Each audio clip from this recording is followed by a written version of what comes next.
Hello, my name is Susie Obble, and if anyone's wondering why I have the name Susie Obble, it's because I'm a juggler, and the odd ball in your juggling is quite important. So, and also I'm not like the American version of oddball. I'm not totally mad, but I do enjoy my life with juggling. Okay, so today's purpose is to stop social isolation and to help with your health.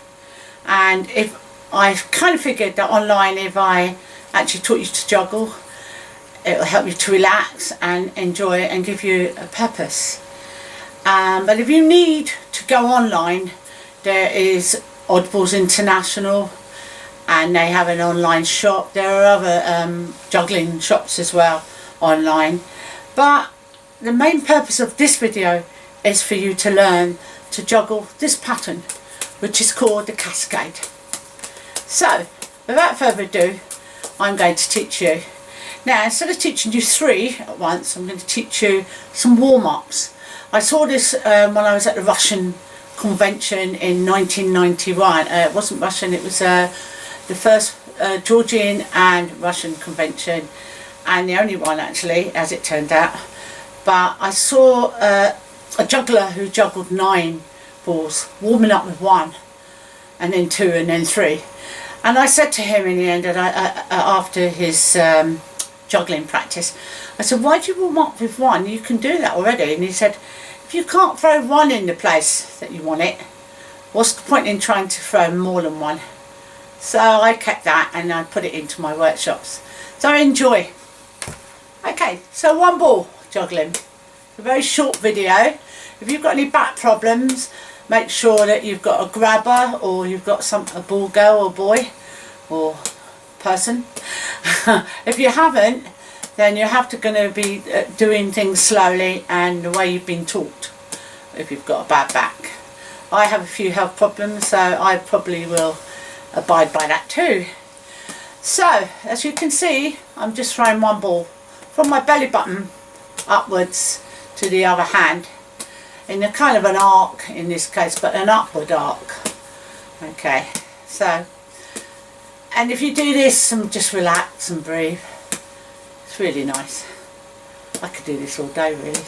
Shall I stop now? No. Okay, so what I'm going to do is I'm going to clap, and the secret of anything that you do underneath your throwing is to make sure you do it pretty soon after you've thrown the ball, or beanbag in this case. This beanbag's soft, it's called a thud, and it's a very nice ball to hold.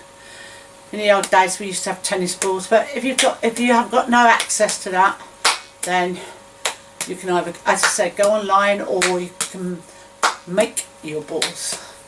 Be inventive, and I'll do another video at one point on how to make your own.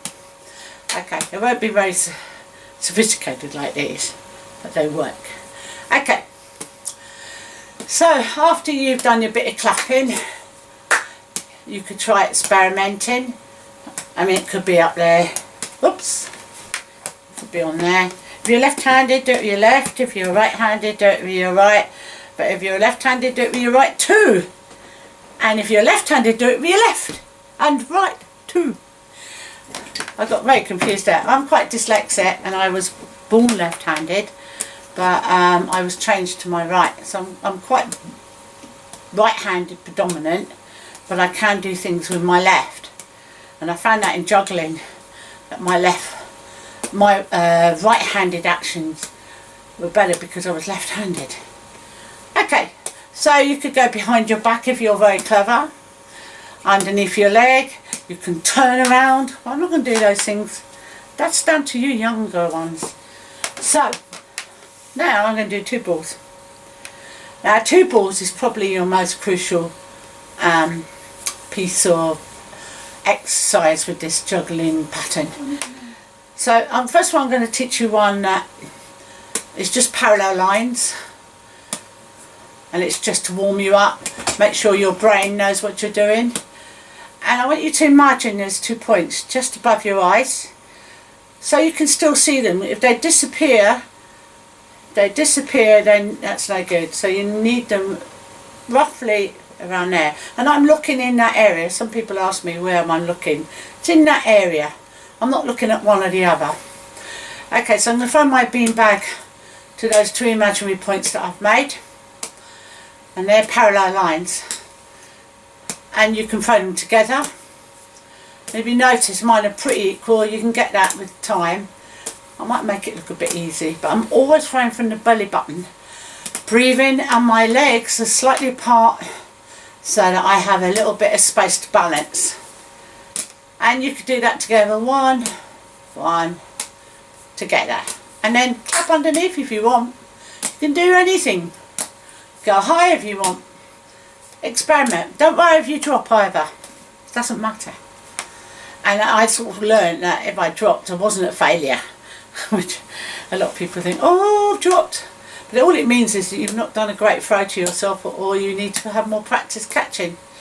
So, now we're going to come to the crucial 2-ball cross.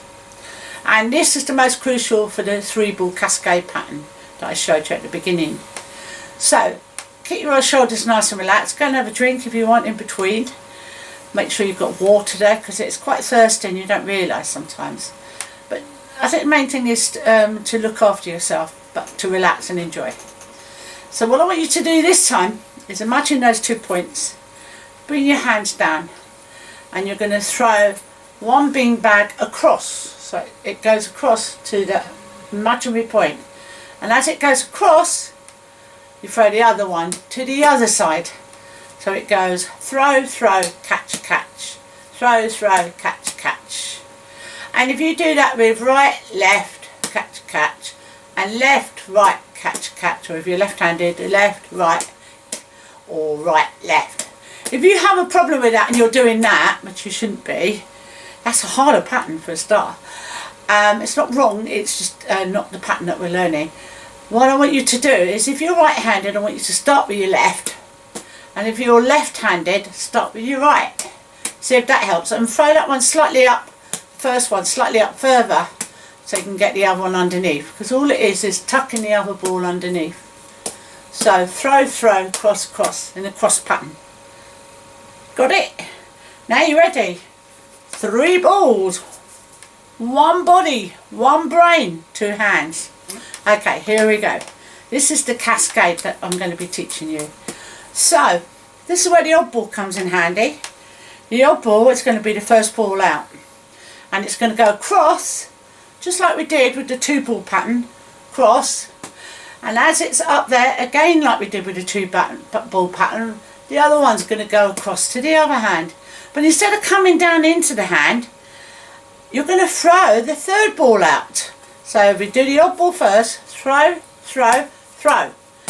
Okay, now if you can continue it, that's even better.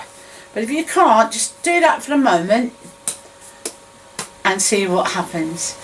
Now, one thing you shouldn't really do, because it makes it harder for yourself, is let the ball go down first. If you do, it doesn't give you any time to do it. So it's got to be when it's up in the air, you throw it. So it goes throw, throw, throw, throw, throw, throw, throw. And there you are. In the middle of your self-isolation, you're throwing up. And I hope you've enjoyed this. And if you want to find out more, go to Oppal's International website. But also you can see me if you've got any questions on Facebook. I am Susie Oppal, S-U-S-I, space in the middle, Oddball, O-D-D-B-A-L-L. And I wish you joy in your juggling, because one thing it's done for me is it's saved my life many a time. Bye bye for now. I might do another video if you want, if you tell me, for tricks. And I'll also do one eventually on how to make your juggling balls. But hopefully you'll have your own juggling balls. Enjoy! Bye!